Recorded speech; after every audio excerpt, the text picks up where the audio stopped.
This election campaign was supposed to break the mould. At times, it has seemed closer to the X factor than serious politics. The voters are really being asked to take a huge leap in the dark.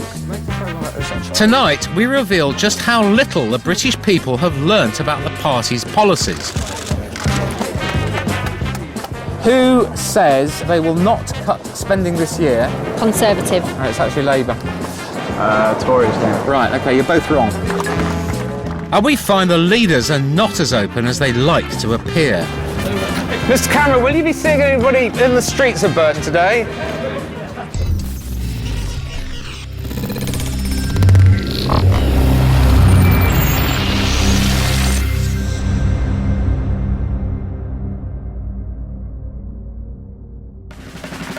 Planes, trains and battle buses. The men vying to lead us have travelled the length and breadth of the country. About this election campaign. The focus on the party leaders has meant that this has often seemed more like a presidential election. I'm a Celtic man. Well, what's going to happen? The leaders have put themselves up for questioning on television, but have they really put up their policies for scrutiny? How are you? What determines the information we get to help us make up our minds? The UK is proud of its democracy, but tonight we're going to examine just how good our democratic system is. Has this election campaign been about style or substance? I'm going to accentuate everything positive we want to bring to this country. At the start of the campaign, we signed up to the party's daily written briefings to tell us where the leaders are going to be. The Tories bombarded us with information about David Cameron's movements. The Lib Dems told us where to find their man. But in the second week of the campaign, when we tried to find out where the Prime Minister was going to be, it wasn't so easy. Now, we've just had a tip-off to say that Gordon Brown is going to be in Oxford today, so I'm going to ring the Labour Party to see if we can go along and film him. But it has to be said that so far they have been notoriously difficult to get information out of. Oh, hello, it's Ben Lawrence here from Channel 4 Dispatches. We heard that the Prime Minister is going to be in Oxford today, and I just wondered if you could give me some details where we might find him. You can't tell me? All right. Thank you very much indeed. All right, bye-bye. We're going to head to the mini car plant to see if we can get in and ask the Prime Minister some questions. So Gordon Brown, hang on. So we know that Gordon Brown waved at somebody at the station. It's exactly the sort of place Gordon Brown has been favouring so far. Controlled environments. Of course, it makes security easier, and the spin doctors can ensure the pictures project the right image. Okay, then bye. Well, I've heard nothing back from the Labour Party, which quite frankly is no great surprise, because we have found over the last couple of weeks that they rarely return our calls. The press officers aim to manage out any embarrassing encounters with their leader. They wouldn't let dispatches near him. Well, we've arrived in Cowley and we've found the mini plant, and we're just trying to find which way into it, and particularly which way Gordon Brown's going to be going into it. And there is the Labour's bus with Vote Labour all over it now. Has that got him on it, or has that got the supporters on it? We'll have to see. It's going to Pursuit. There it is. Oh, it's turning into plant this way. Now, are we able to follow them? This is the question. And maybe they've taken a wrong turning. And there is a reception area up there where they are expecting everybody from the press and everything else. OK, so we follow this coach. Yeah, that'll be coming back out, so just go around the back of the hut and out the other barrier. Thank you very much indeed.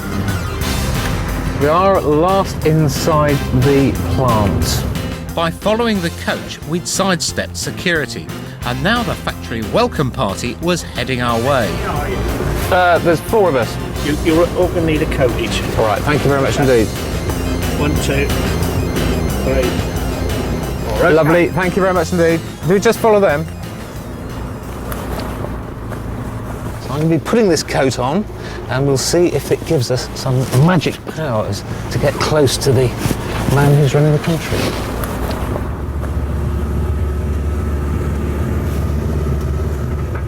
And we've arrived, and lots of people wearing the coats. The coach was full of press, but Labour refused to give us a place because we were not news journalists. By the way, a seat on the Leaders' campaign tour doesn't come cheap. It's up to £500 a day to travel with any of the leaders. What, this side of it? Gordon was joined for the controlled, casual walkabout by not just his wife Sarah, but also Lord Mandelson and Ed Miliband. You need to be in the fixed point that's up there. All right, OK, we'll go down there, thanks. The party press officers swung into action to protect their man. So one pulled cutaway, which Not just to stay here and watch them come past. You need to be in the fixed point for health and safety. You should have been explained that. I'm sorry. this mini plant in Oxford. And I want to congratulate, Brown had come here to spell out his plans for the economy. despite all the difficulties that we faced in the international economy. With the formal speech over, the journalists had served their purpose.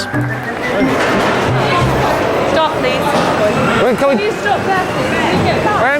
During the event itself, there's a lot of pushing and shoving by the press people to try to ensure that we're in a particular place and looking in a particular direction, so we weren't getting in the way and we weren't spoiling the best shots. But now the event is over and they're trying to get us out the door because they want us back on the bus because they think we're on the bus and off the plant.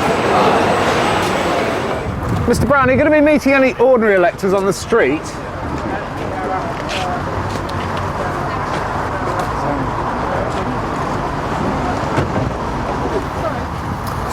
He didn't seem very keen to answer that one. Of course, Brown did famously end up meeting some ordinary voters later on. Labour decided from the off that they wanted to present Gordon Brown as a figure who could relate to people, but they didn't want him out and about bumping into too many people they didn't know. So they decided to have him walking up people's garden paths, sitting with them in the front room, quite awkwardly, hands on knees, a few other people stuffed into a sofa. I don't think they felt it was going that badly, but as the polls have got worse and worse, they've decided Gordon has to stop looking like he's just spending the entire election campaign having cups of tea and has to look like he is desperate to win this. They gave me a pint of London Pride. I only had about that much. Well, David Cameron has tried to put himself forward, particularly at the start of the campaign, in business-oriented environments. Nick Clegg, didn't really make any momentum until we got the first leaders' debate. Since then, he's been out again on the stump, trying to sort of mirror the Tories and Labour. We have such a grotesquely unfair tax system. Supermarkets have become one of the favoured new photo opportunities. Thanks very much. Good to see you. At the start of the campaign, it seemed this would be the same old routine. It was just a matter of the parties controlling the events and managing their message, and everything would be okay. I'm here to persuade you that there is... But then this happened, and knocked everything sideways. ...opportunity to do things differently for once. But what did the debates really bring to the ordinary voter? In previous election campaigns, party leaders faced a morning grilling on policy details from hardened political journalists. But this time, things were different. But this general election campaign, you have seen an end to this regular morning routine of press conference. That is partly because the party managers know they can't control them. What they prefer to do is send out statements or have people appear before hand-picked audiences where they can say something and get their soundbite on the television without us journalists getting in the way. The debates took the leaders into millions of homes across the country. But if you actually want to see a politician in the flesh, it helps a lot if you live in a marginal seat. Because in our democracy, whilst everyone has the right to vote, not every voter will be courted equally. To secure the recovery. The Tories are particularly efficient when it comes to targeting key constituencies. The current Deputy Tory Chairman, Lord Ashcroft, has been spearheading a marginal seat campaign for 5 years. His plan for victory was to start the campaign in key seats well ahead of time. Now, Eric Pickles, the Conservatives' chairman, has identified Yorkshire as being a key battleground. The Tories have been putting money into that region for years, and on the very first day of the election, David Cameron went to Leeds. So I've come to Pudsey, situated in between Leeds and Bradford, to try and track down some of Britain's most sought-after voters. Are the streets paved with election literature? Have you had very much election literature come through the door from the parties? by all parties. So how many pieces of literature do you think you've had? 30. How many items do you think you've had over the last week or two? Too many, probably. One letter a day. Too much. Have you had very much election literature come through the door? Fed up with it. Are you? Yeah, How much have you had, do you think? loads, piles. We got private letters written from the Conservative Party addressed to us. Did you? Oh, well. Yes. Okay. I said, well, I don't know him, but he knows us. What, this is David Cameron, is it? Somebody called Osborne. Rowena. You are actually. Key marginal. You are in a key marginal. Oh, how exciting. My vote will actually matter. Lots of people we spoke to in Pudsey said they had received direct mail from the two main parties. The Tories have been sending out letters to voters well ahead of the campaign. I wanted to talk to the man behind the push on marginal seats. And you'd have thought the deputy chairman of the party, who's personally given more than £5 million in the past 8 years, would have a high profile. But no. Hello, it's Ben Lawrence here from Channel 4 Dispatches. Can you tell me, is it possible for me to speak to Lord Ashcroft? Is he in London, or is he in Belize, or where is he? You don't have the information. I mean, is he speaking to anybody, given his importance in the election?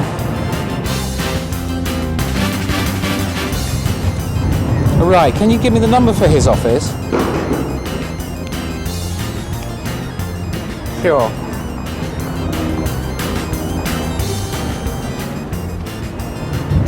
Hello, it's Ben Lawrence here from Channel 4 Dispatches. I was trying to get through to Lord Ashcroft, and I wonder if he could... I've been cut off. So we've tried Conservative Central Office, another number I was given, and his own company's registered office. But absolutely no sign of his lordship at all. It's not just a lot of leaflets coming Pudsey's way. There have been some familiar faces pounding the streets too. We were very privileged about a couple of months ago to have a visitor here who was William Hague, who came to introduce the new Conservative constituency leader for the area. We'd have liked him to stay a little bit longer actually, but he was busy. He had to get on his rounds, as he said. William Hague is not the only one who has been doing the rounds. Since the party's prospective candidate was selected, there have been no fewer than 8 visits from Tory frontbenchers. Even Mr Cameron has been to Pudsey. The future Tory candidate certainly didn't stand on his dignity to win over the voters. Just tell me about is it called Horsewith in Bloom? Yes, our entrance to the Yorkshire in Bloom competition, so we're all very much in Bloom minded. Thank you. And because we've been panned for having rusty railings, we appealed for somebody to come forward, volunteer to do something about it. About 2 months ago, you could have seen on a Saturday the candidate, the Conservative candidate, busy rubbing down and undercoating the gates, and the Conservatives went out and they painted the gates in time for last week's judging. So, and I mean, that's the sort of thing they're doing. They're out there being seen and making their presence felt. I mean, forgive me if I'm sounding cynical here, but do you think that you would have seen?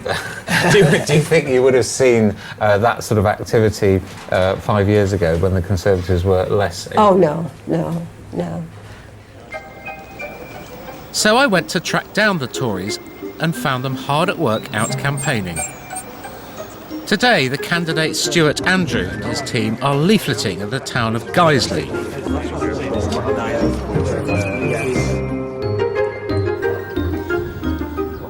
It costs money to produce those things, though. Is it a well-financed local party? We do the fundraising ourselves. We've sent out a fighting fund to try and raise money for this campaign, but we've been raising money all part of this whole campaign ever since I was selected is raising money to fund this sort of stuff. So, do you have any money coming in from outside? We have money from the from Central Office, which is part of the target seat funding, but on the whole, that's been raised locally in Yorkshire. This is very much a target seat seat, isn't it? It is, very much so. I think at the last census it came out as the most average place in Britain. The most average, but this is the most average place? This is, according to the statistics, but if you ask the people around here, there's nothing average about this place, and it's, you know, I'd love to be its MP.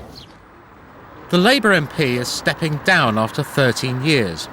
We wanted to film the new candidate, Jamie Hanley, out canvassing, but the local Labour Party said it didn't want him to talk to dispatches. It's a pattern we've found when dealing with the party nationally. Labour just don't seem keen to cooperate with us. So I went to meet the Liberal Democrat candidate, Jamie Matthews, to find out what it's like fighting against the Tory machine. Actually, this is a very interesting election because actually the Liberal Democrats are doing better than ever before, and we're fighting to win. And what evidence do you see of this money that you say is being spent by the other parties? Lots and lots of direct mail, lots and lots of paid-for delivery. Now, there's hundreds of pounds there they spend on leaflets and postage, and that's something that, unless you've got a big backer like Lord Ashcroft, you can't compete with. David Hughes of UKIP and Ian Gibson for the BNP are also standing here. On the doorsteps, there is no doubt that every vote is being fought for. You are in that happy position of having a lot more power than most people. Yeah, that's not fair, is it, really? It's not fair that just because I live here in this postcode, my vote counts. You know, everybody's vote should count, and everybody should have a say in who becomes... Because at the end of the day, everybody's governed by whoever gets in power. The value of your vote does indeed depend on your postcode. Marginality is not the only factor. A feature of our democracy is the wildly different size of our constituencies. Some have 110,000 voters and some short of 22,000. The larger the seat, the smaller the power of the individual vote. Frustrated by feeling his vote didn't count, statistician Nick Marks decided to work out quite how much the power of your vote varies across the country. So your index takes into account two things. How many people are in the constituency? The larger the number of people, the smaller the power of your vote. And the second thing is, how likely is it that that constituency will ever change hands? That's correct, yeah. Right. Let's have a look at the constituency where people are super powerful because it's marginal. Yeah, so we can go down to the bottom of the website and it shows you the 10 most powerful. And so here there's this Welsh constituency, and you can see here that people have not one vote, but 1.308 of a vote. And that will be because not only are they very marginal, but they'll be a small constituency. So we can see there are only 42,000 voters, is 37% less than the UK average, so they get more votes for each. And then it's a very marginal seat between Labour and Plaid Cymru. They actually get more influence than they should do under a sort of fully representative system. So Nick, just give us an example of a constituency where really your vote scarcely counts at all. Yeah, we can basically write in a name here, and Bootle is an example of a constituency that hardly counts. And you can see that one vote in Bootle is only worth 0.003 of a vote. And you know, this would be because it's an incredibly safe seat. 71% of people in Bootle voted for Labour last time. So really there's no chance of this seat swinging at all.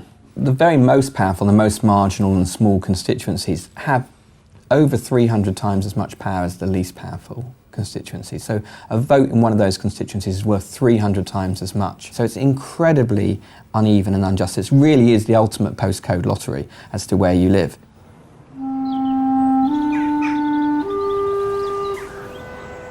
Bootle, just north of Liverpool.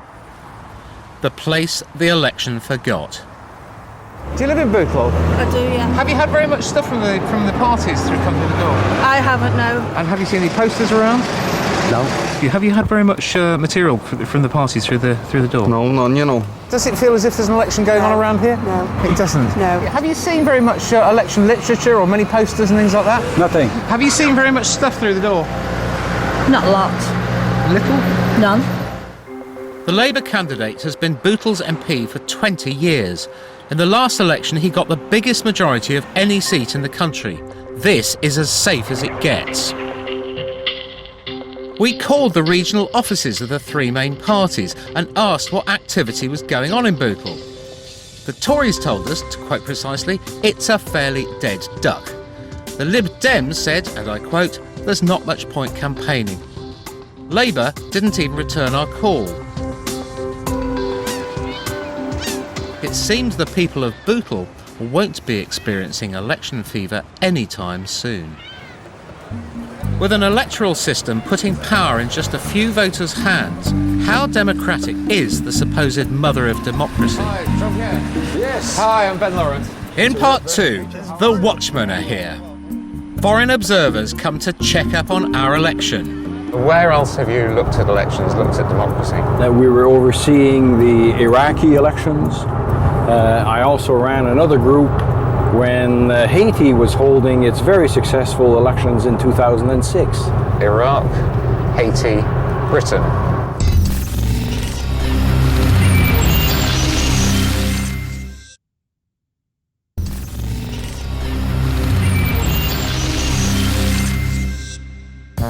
Round 2 of the first ever televised prime ministerial debates in the UK. The race to become Prime Minister has sometimes felt like a talent show. This may have the feel of a TV popularity contest. The leader head-to-heads were not just a UK first, they have transformed the election. But did they tell us more about policy or personality? I did actually once get a letter from someone who didn't really agree with this and said, Mr. Cameron, if you're so concerned about carbon emissions, why don't you just stop breathing? And that was the moment that I realised I still had some persuasion to do. If it's all about style and PR, count me out. If it's about the big decisions, if it's about judgment, I'm your man. Don't let anyone tell you that this time it can't be different. It can. They gave viewers the chance to see the leaders under pressure and judge for themselves what was an act and what was authentic.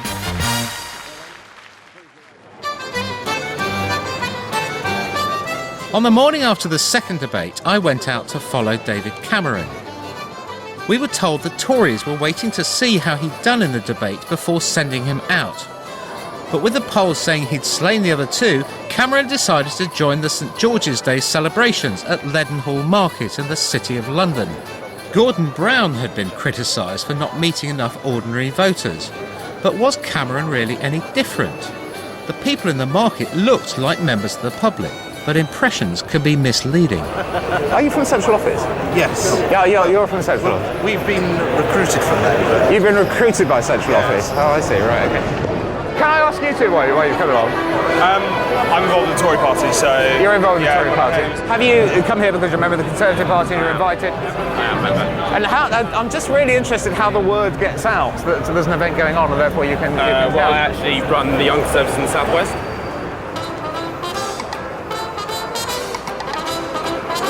With plenty of party faithful waiting to shake hands with a Tory leader, when the bus rolled up, a scrum ensued.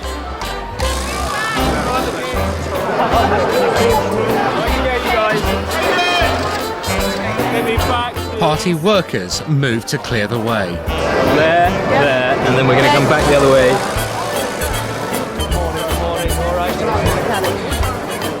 It is quite clear that the local party gets party activists in, busses them in, has a sort of donut or cocoon which is round the party leader to present happy, smiling faces and people who want to shake his hand. It is all about the television pictures not connecting with the ordinary voter on the street. People at the market were not convinced events like this have any real purpose. Did you sense that any ordinary punter on the street had a chance to ask an unscripted question? No, I doubt it. Well, I think it's a whole media circus, isn't it? I mean, it's all for the purpose of looking good, looking the part. Do you think that these sort of events are any use as far as people making up their mind in elections goes? Well, I don't know. Maybe it's mostly used for the TV, I guess. Because here it's only he came with his cronies, his journalists, his photographers, his team, and they were the ones cheering him, and they left with him actually. So yeah. Before they arrived, there was no one in the market, and when they left, there's no one in the market either. So. In less than an hour, the Cameron bubble had moved on. So do electors actually learn anything from an event like this? Does it really have anything to do with giving an opportunity to voters to cross-question the politicians about the policies they're trying to promote? We went out on the streets to see how much people's understanding of policy had been helped by the previous 3 weeks of campaigning. Could people now tell which policy belonged to which party? Who says they will not cut spending this year, but instead support the economy to ensure recovery is established? Conservative. Right, it's actually Labour. Tories. Right, okay, you're both wrong. It's actually Labour. They made the mess in the first place. Which party do you think says would halve the deficit by 2014 through growth, fair taxes and cuts to lower priority spending? Labour. Well done, very good. A 5% pay cut for ministers followed by a 5-year freeze. That's a Conservative party. That's the Conservatives, right. Labour. That's actually the Conservatives. Well, the Conservatives keep saying they're going to, but I don't believe them. Why did you guess the Conservatives? I don't know, because they want to convince us they're going to cut things. It wasn't just policies people couldn't tell apart, it was the parties themselves. I don't think you actually get a definite picture from the programmes or manifestos exactly which way you should go, because they are very similar. Do you think their policies actually differ very much? Not really, no. You don't? No, I think they're all much of a muchness really now. If there was a bigger distinction between them, it'd make it so much easier. They're all trying to outdo each other by pretty much saying the same thing. I just don't think there's a party that stands out. It's not surprising people find it hard to tell the parties apart.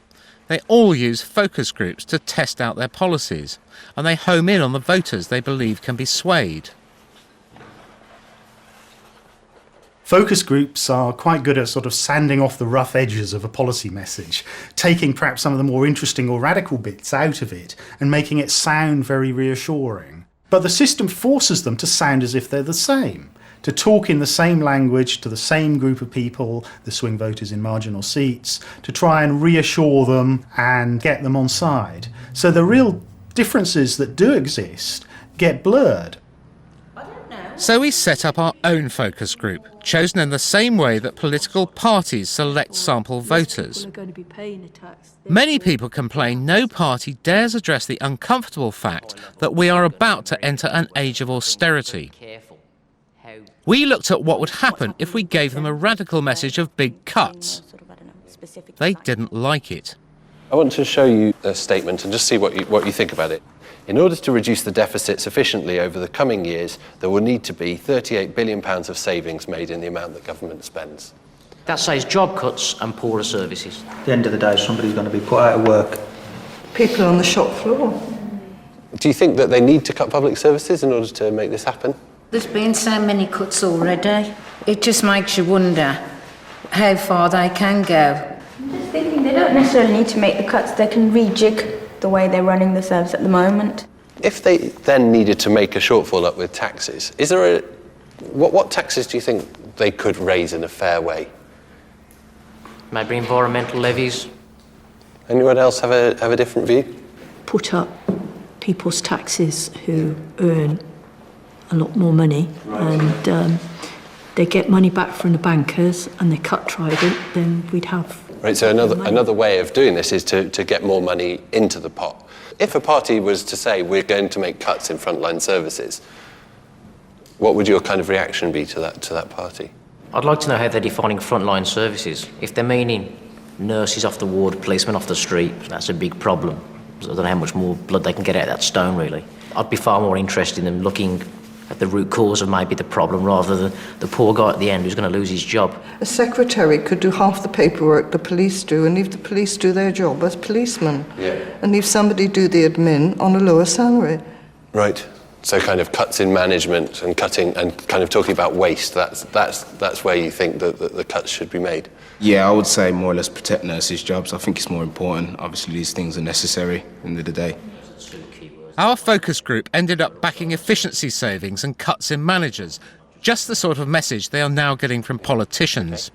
Now, when we were talking about the economy, there seemed to be a general acceptance that there's a deficit which needs to be dealt with, but they're much more reluctant to talk about specific cuts. I think that's true. We found that tonight, and I think that that's probably the case. If you asked anybody, do you believe this problem should be solved? They'll say yes. If you say, do you think you should solve it by sacrificing something, then less likely to say yes.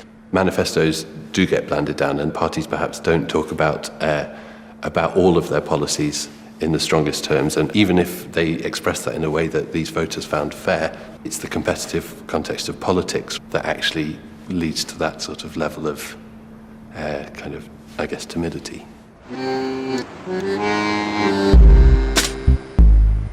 Voters may not want to face the truth, but the British people are still proud of our democratic heritage. So it's somewhat galling to discover our democratic system is being questioned by foreign monitors. Jean-Pierre Kingsley has been sent to monitor our election by the Polish-based Office for Democratic Institutions and Human Rights, rather unfortunately referred to as Oh Dear. It's a real pleasure to meet you. How are you? Very well, very well. I'm glad that the ash cloud didn't keep you away forever anyway. He's here to lead a team of 12 international observers, experienced in monitoring elections all over the world. Tell me, Jean-Pierre, where else have you looked at elections, looked at democracy? I was chairing an international group when we were overseeing the Iraqi elections. I also ran another group when Haiti was holding its very successful elections in 2006. Iraq, Haiti, Britain. British people in their more sensitive moments might wonder why you need to scrutinise our democracy, which has a fine history. But as with any process devised by human beings, there may be flaws, there may be things that can be improved upon. And this is what this is all about. The Oh Dear monitors are here to check the UK is abiding by international standards and laws, and at the end they'll make recommendations. Previous reports have highlighted problems with the security of our voting. There have been improvements, but according to one report, fraud is still childishly simple. The problem is our Victorian system is built on trust. We still need no ID to vote, and it is still possible for the head of a household to add any names they like to the electoral register. I arranged to see John Turner from the Association of Electoral Administrators. He'd come from a meeting with the international observers. Are you pleased that we are being scrutinised by these election monitors? I'm pleased they're here. I've been part of this overseas myself, and perhaps the embarrassment of that is that I'll end up telling somebody in Africa to do something, knowing full well that we don't actually do that in the UK anymore. John, what aspects of our system do the observers seem to find most worrying? There's a whole list of things that we've been asking for some years, starting with registration, starting with the security of the vote, starting with identity in polling stations, and checking the system for postal voting to make sure that that is fit for purpose. One would hope that an external review, with the weight of experience and the weight of the international organisations that sit behind it, will set up a debate in this country about how we need to change these things. And I think, we are the mother of democracy. Therefore, we should have a system that is beyond reproach, beyond challenge, and which gives the people of Britain the electoral system they both need and deserve. These issues will be under the scrutiny of another team of international monitors brought in by the Royal Commonwealth Society. The way that our political parties are financed, the way that a lot of resources are put into a particularly small number of key marginal seats. These things will probably strike our observers as being rather flawed. When you look around the world, in many other democracies, these sort of oddities don't necessarily exist. The key to a free and fair election is the notion that you can't buy votes. But with limited state funding, the parties depend heavily on donations, often from wealthy backers. That clearly works better for some parties than others. The simple fact is this: the Tories have got far more money to spend than their rivals. The Electoral Commission has to be told about donations of £7,500 or more. And since the start of the campaign, these are the recorded takings of the individual parties. The Conservatives have received £3.6 million. Labour has received 2.2 million, and the Lib Dems a modest 140,000. There are strict rules covering election spending. During the campaign period itself, the amount that can be spent promoting each candidate averages £12,000, but it varies according to the size of the constituency. There are national caps too. Parties can't spend more than £19.5 million in the year running up to the poll.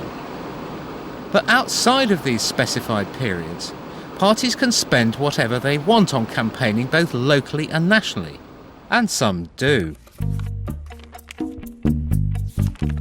Constituency parties with an annual income of £25,000 or more have to register accounts. So we've examined where their money comes from. There's a huge variation in both the amount of money parties bring in and the ways they get it. From the traditional coffee mornings to somewhat more surprising property portfolios. I'm in Aylesbury in Buckinghamshire, and the local Conservative Association owns the land behind these hoardings. A new Crown Court is being built here, and it's bringing the Conservatives £155,000 a year in rent. The property portfolio of the local Conservative Association makes it one of the richest in Britain. But this is a safe Tory seat, so the local association can use its money to help Conservatives elsewhere in the country. And around the time of the last election, this association handed over almost £100,000 to help campaigning in more marginal constituencies. Local Conservative parties tend to be doing reasonably well, but very few local Labour parties have much money to play with. Only 42 of them earn enough to need to do accounts. But in the Braintree and Witham constituency in Essex, the Labour Party is luckier than most. It has a nice little earner just on its doorstep. Here in Kelvedon, in Essex, every time shoppers pay to park their car, they're helping to finance Labour. The constituency party owns this car park, and it charges £1 for up to 2 hours. It's useful money. In 2008, it brought in nearly £67,000. That was more than 2/3 of the constituency party's entire income. This is all within the rules, but going through the party accounts, what is immediately striking is the massive disparity in funds that local parties have in their coffers. And having ready cash really does make a difference when a party is after your vote. Money doesn't guarantee you success. Money doesn't mean that you can win an election, but it gives you a strategic advantage. It's very hard to win without the money. But that makes an interesting point for this current election, in that it's much more closely fought. People don't quite know what's going to happen, and we also have a record number of MPs standing down. So in many constituencies, all of the candidates are seeking to introduce themselves to the constituents. And in those circumstances, maybe that means in 2010, money could be more important. 4 weeks ago, it seemed that money would help sweep the Conservatives to power. Since 2001, the Tories' deputy chairman, Lord Ashcroft, has poured £5.2 million into the party's coffers, and it seemed to be working. But their 90 minutes of television changed everything, and for a while it seemed that the poorest of the three main parties had a fighting chance. I genuinely believe we can have a better, fairer country if we do things differently. The evidence from the polls just before the campaign proper started was that the Ashcroft money was bringing in dividends for the Tories. It was giving them an edge in the marginal seats where they've been pumping money in for a long time. Since the first debate, there is a second attempt going on, which Lord Ashcroft wasn't expecting to do. He's come back into Conservative HQ. He's trying to mastermind another push, another offensive. But we just don't know. The whole Lib Dem surge after that first debate threw everybody's calculations out. The Tories thought they'd be somewhere much prettier than this at this point, and they're just not. During the campaign, the Tories have reallocated their investment and redoubled their efforts. With 3 days to the vote, will this big money bring returns after all? In part 3, Dispatches discovers just how much voters really understand after 3 weeks of the campaign. Constantly the same talk, and I'd love to hear something new and revealing. Just got absolutely nothing left positive to say.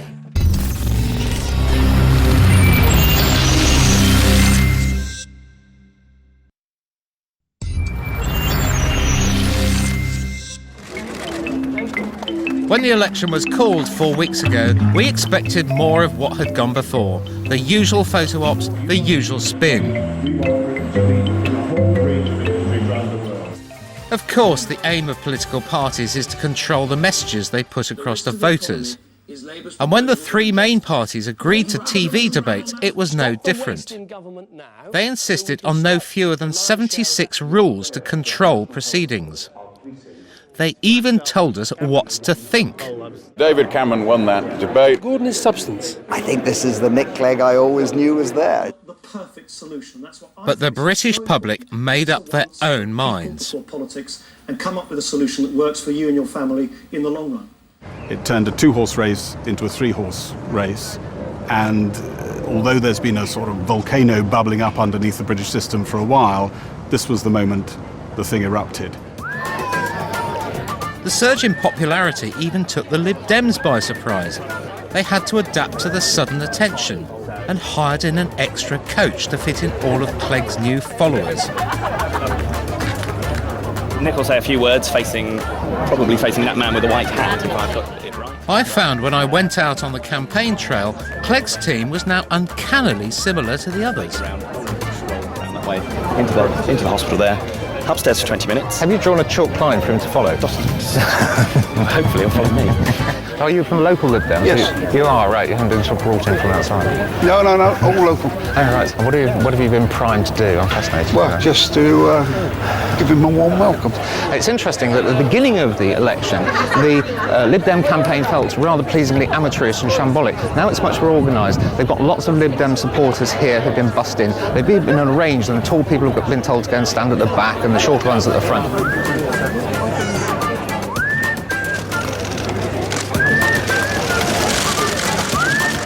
On the sidelines, we spotted a familiar face.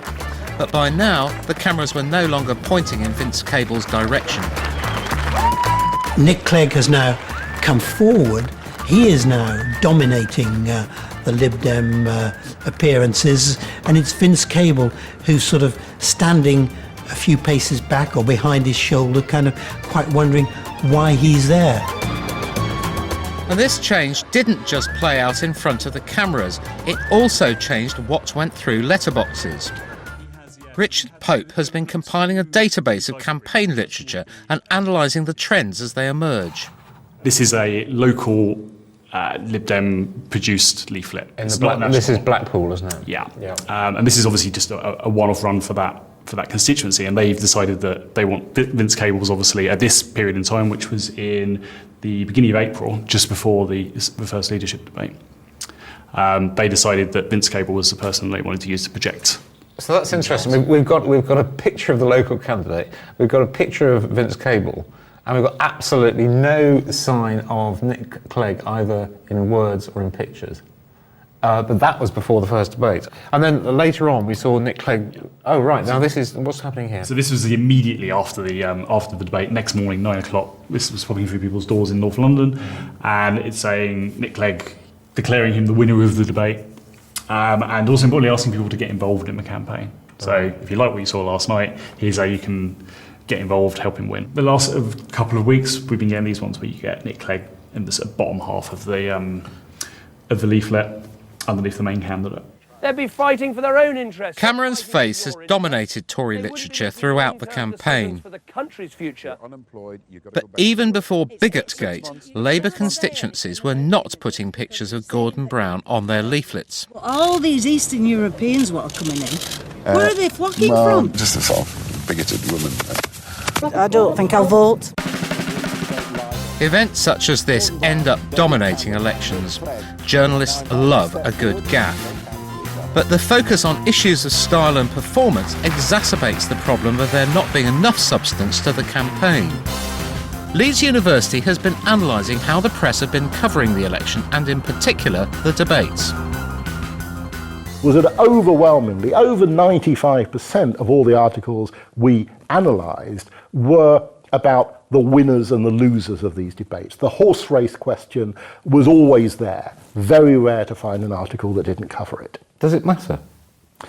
It matters quite a lot because it turns politics from something that is about substance, about the potential for deliberation, about making reasoned judgments, into a show.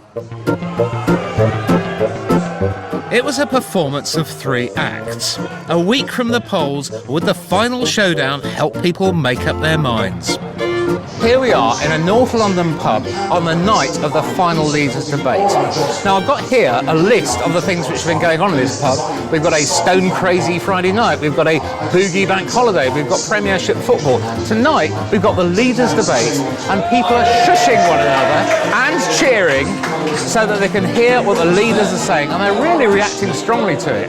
I've got to speak out about this because it's simply unfair and immoral for the Conservatives to put this as a election manifesto. It was clear where the sympathies of this crowd lay. Did you actually learn anything which you didn't know before? No, I'm tired. It's the same old. I've heard it for the last 3 weeks. Sky News, BBC News, constantly the same talk. And I'd love to hear something new and revealing about particular policies. It's quite disappointing in a debate that they just kind of stick to the points that they've made. They don't really engage in the debate. I mean, they just kind of say the points that they've already said and they're not really listening to the questions. The analysis after certainly the first debates was often focused on who's won, who's lost. Polls are coming out immediately. That set the debate for the next day, and I don't think that's necessarily right. So after 270 minutes of primetime television, what have we been left with? We wanted to find out what ordinary voters had learned. So immediately after the third debate, dispatches spoke to more than 2,000 voters in an exclusive YouGov poll. We found that the majority of those questions could not recall specific policies set out by the party leaders. 2/3 of people could not recall Labour policies. 63% of people could not pick out policies from the Conservatives. And just over half could not recall Lib Dem policies. I think what voters may find as they look back over past elections is that they got a bit more slightly more nutritious diet of policy in the old days, something a bit more roughage. The economy is undoubtedly the big issue of the election. So we asked people whether they felt the parties had laid out clear plans to cut the budget deficit. 70% felt all the parties had failed to do this. The voters are really being asked to take a huge leap in the dark. They're not being told the full truth by the politicians, either Labour, Tory or Liberal Democrat, about what will need to happen to put the economy back on a sound footing. They're getting sound bites, they're getting generalisations, but they're not being told the real decisions that'll have to be taken. There is no doubt that the debates have added excitement to this election and encouraged political engagement. But have we allowed ourselves to be distracted by a presidential-style sideshow? The next government, of whatever complexion, is going to have to make some very tough decisions. When we go to the polls on Thursday, have we been properly armed with the information we need to make an informed choice about who is best to lead us?